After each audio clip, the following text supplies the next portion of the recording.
ഇത് നമ്മുടെ റോക്കറ്റ് അടുപ്പാണ്. ഇത് പണ്ടേ ഒരു 5 കൊല്ലം മുമ്പ് തന്നെ ഇത് പ്രചാരത്തിലുണ്ടായിരുന്നു. ഇന്നിപ്പോൾ എല്ലാ വീട്ടിലും ഗ്യാസ് ഒരു വലിയ പ്രശ്നമായി മാറിയിരിക്കുകയാണല്ലോ. അപ്പോൾ അതുകൊണ്ട് തന്നെ മുമ്പ് ഞാൻ ഒരു തവണ ഉണ്ടാക്കിയതായിരുന്നു അത്, പക്ഷെ അന്നത്ര സക്സസ് ആയില്ല. അപ്പോൾ ഇത്തവണ ഞാൻ പറമ്പിലുള്ള പഴയ ഇഷ്ടികയും ഒക്കെ എടുത്തിട്ട് വീണ്ടും ഉണ്ടാക്കി നോക്കിയതാണ്. സാധാരണ ഉണ്ടാക്കുമ്പോൾ അന്ന് അത് സക്സസ് ആവാതിരിക്കുന്നതിന് ഒരു കാരണം എനിക്ക് തോന്നുന്നു എയർ സർക്കുലേഷൻ ശരിയാവാനായിട്ടാണെന്ന് തോന്നുന്നു. അപ്പോൾ ഇത്തവണ ഞാൻ ഉണ്ടാക്കുമ്പോൾ ഞാൻ സാധാരണ ഫേസ്ബുക്കിലൊക്കെ യൂട്യൂബിലൊക്കെ പറയുന്ന വീഡിയോസിൽ പറയുന്നതെന്ന് ഒരു ചെറിയ വ്യത്യാസം വരുത്തി. അതായത് സാധാരണ ഒരു ഇഷ്ടിക കനത്തിൽ ആദ്യം ഒരു ഇഷ്ടിക വിരിച്ചിട്ട് ഒരു ലെയർ ഇഷ്ടിക വിരിച്ചിട്ട് അതിൻ്റെ മുകളിൽ നെറ്റ് ഇട്ടിട്ട് അതിൻ്റെ മുകളിലാണ് വിറക് വയ്ക്കാറ്. ഇത്തവണ ഞാൻ 2 ഇഷ്ടികയുടെ ഹൈറ്റിലാണ് നെറ്റ് വെച്ചത്. അതിൻ്റെ മുകളിലാണ് വിറക് വയ്ക്കുന്നത്. ആ വിറക് വയ്ക്കുന്ന ഭാഗവും ഞാൻ 2 ഇഷ്ടികയുടെ ഹൈറ്റിലാക്കി. സാധാരണ എല്ലാത്തിലും പറഞ്ഞ ഒരു ഇഷ്ടികയുടെ ഹൈറ്റാണ്. അപ്പോൾ അതുകൊണ്ടായിരിക്കുമോ വേണ്ട പോലെ കത്താത്തതെന്ന് കരുതിയിട്ടാണ് അങ്ങനെ ചെയ്തത്. അപ്പോൾ എനിക്ക് തോന്നുന്നത് അങ്ങനെ ചെയ്യുമ്പോൾ കൂടുതൽ എഫക്റ്റീവാണെന്ന് തോന്നുന്നു. ഇപ്പോൾ ഇന്ന് ഞാൻ ഇതിപ്പോൾ 2ാമത് കുക്കർ വെച്ചിരിക്കുകയാണ്. തൊട്ട് മുമ്പ് ഞാൻ ചായ ഉണ്ടാക്കി, അത് വളരെ സക്സസ്സായി നടക്കുകയും ചെയ്തു. അപ്പോൾ ഈ 2 ലെയർ വീതാക്കുക. അതായത് നെറ്റ് വെക്കുന്നതിൻ്റെ താഴെ 2 ലെയർ, പിന്നെ നെറ്റ് വെക്കുന്നതിൻ്റെ മുകളിലും 2 ലെയർ. അപ്പോൾ എയർ സർക്കുലേഷൻ നല്ലപോലെ കിട്ടും. അതുമാതിരി കൂടുതൽ വിറക് നമുക്കൊരു അറ്റ് എ ടൈം അകത്തേക്ക് ഇൻസേർട്ട് ചെയ്യാനും പറ്റും. അങ്ങനെ ചെയ്യുമ്പോൾ നല്ല ഇതുണ്ട്. പിന്നെ ശ്രദ്ധിക്കണം, ഒരുപാട് കാര്യങ്ങൾ ശ്രദ്ധിക്കാനുണ്ട്.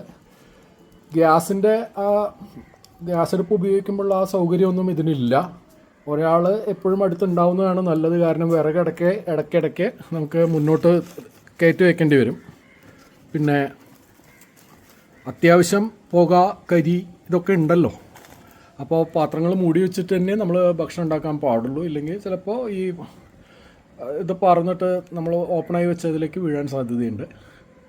പിന്നെ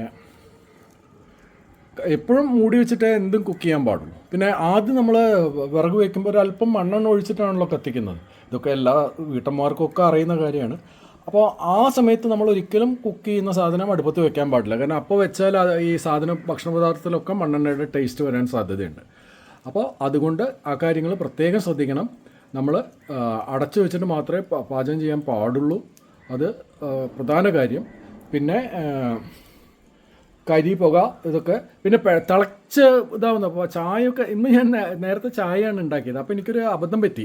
പിടിയില്ലാത്ത പാത്രത്തിലാണ് ഞാൻ ചായ പരീക്ഷിച്ചത്. അപ്പോൾ പെട്ടെന്ന് ഞാൻ ഇടുക്കി ഇതൊക്കെ കൊണ്ട് വെച്ചിരുന്നു. പക്ഷേ ആ സമയത്ത് അങ്ങോട്ട് പെട്ടെന്ന് ചായ അങ്ങോട്ട് തിളച്ചപ്പോൾ എനിക്ക് ഒന്നും ചെയ്യാൻ പറ്റിയില്ല. ഇടുക്കി എടുത്ത് വരുമ്പോഴേക്കും തന്നെ ചായ തിളച്ച് തൂവി. അപ്പോൾ എപ്പോഴും പിടിയുള്ള സാധനങ്ങൾ വെക്കുക. കാരണം ഇൻ കേസ് ഓഫ് എമർജൻസി നമുക്ക് പെട്ടെന്ന് സാധനം എടുത്ത് മാറ്റേണ്ടി വന്നാൽ നമുക്ക് ഇത് അത്യാവശ്യമായി വരും.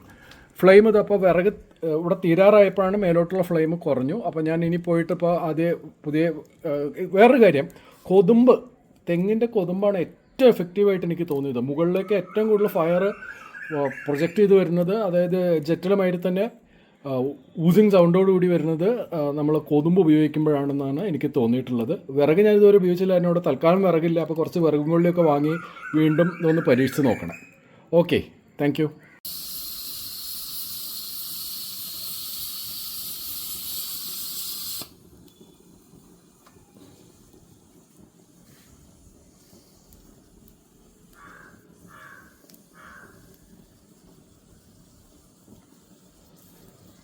പാത്രം കരി പിടിക്കുക എന്നുള്ളത് ഈ മെത്തേഡിൻ്റെ ഒരു അനിവാര്യതയാണ്.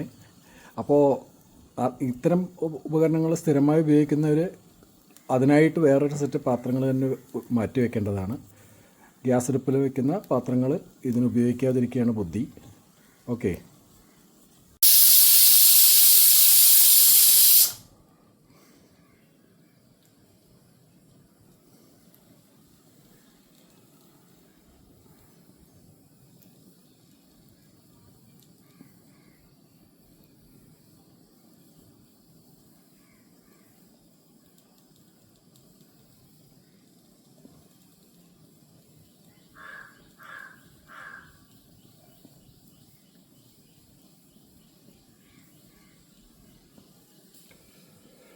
പിന്നെ ഓർക്കേണ്ട വേറൊരു കാര്യം, ഇടത്തോട്ടോ വലത്തോട്ടോ തിരിച്ച് ഫ്ലെയിം അഡ്ജസ്റ്റ് ചെയ്യാനോ ഓഫ് ചെയ്യാനോ ഒന്നും കഴിയില്ല എന്നുള്ളത് നമ്മൾ മറക്കാൻ പാടില്ല.